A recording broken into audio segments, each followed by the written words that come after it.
இன்றைக்கு திருச்சபைகள் எல்லாம் எதை செய்து கொண்டிருக்கிறது?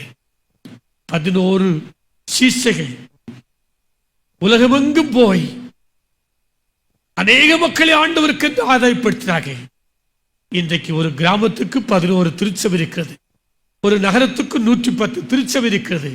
ஆனால் ஒரு அசைவும் காண முடியவில்லை. காரணம், திருச்சபைகள் எல்லாம் திருப்பணியை செய்வதற்கு பதிலாக வேறு எதுவோ செய்து கொண்டிருக்கிறது. ஆண்டவர் இயேசு கிறிஸ்து தன் திருப்பணியிலே அநேகரை சந்தித்தார், தனிப்பட்ட நபர்களை சந்தித்தார், நிக்கோதேமை சந்தித்தார், அவனை மனமாற்றினார். சகையின் வீட்டுக்கு சென்றார், சகைவை மனமாறச் செய்தார். சமாரிய பெண் தனியாக நின்று கொண்டாள், அவளை பார்த்து சுவிசேஷத்தை அறிவித்தாள். ஆனால் இன்றைக்கு திருச்சபையோ சுவிசேஷத்தை, தனியால் சுவிசேஷத்தை மறந்து விட்டது. பார்க்கிற நபருக்கு ஆண்டவருடைய அன்பை சொல்வதற்கு மறந்து போய்விட்டது.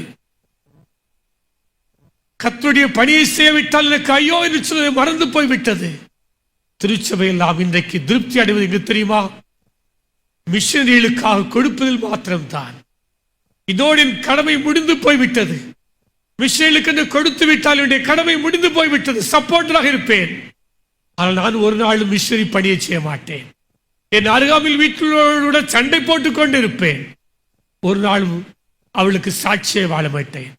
ஆகவே தான் இன்றும் இந்த இந்திய தேசத்திலே 2.5 கிறிஸ்தவர்கள் மாத்திரம் இருந்து கொண்டு 97.5 கிறிஸ்தவர்கள், சதவீத விழுக்காடுள்ள கிறிஸ்தவர்கள் அற்றவர்கள் சூழ்ந்த தேசமாக உட்கார்ந்து கொண்டிருக்கிறது. நம்முடைய ஊழியங்கள் எல்லாம் எங்க இருக்கிறது தெரியுமா?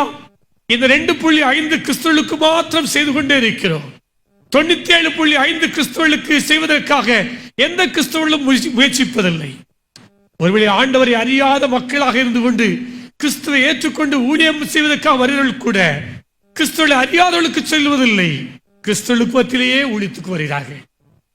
ஏனென்றால் அவருடைய பார்வையும் அறியாத மக்களுக்கு ஊழியம் செய்ய வேண்டும் என்று சொல்ற தாகத்தை காட்டிலும் அறிந்தவர்களுக்கு மத்தியிலேயே ஊழியத்தை செய்ய வேண்டும் என்று சொல்ற எண்ணங்கள் எல்லாம் திசை மாறி தடம் மாறி திருச்சபை போய்கொண்டிருக்கிறது.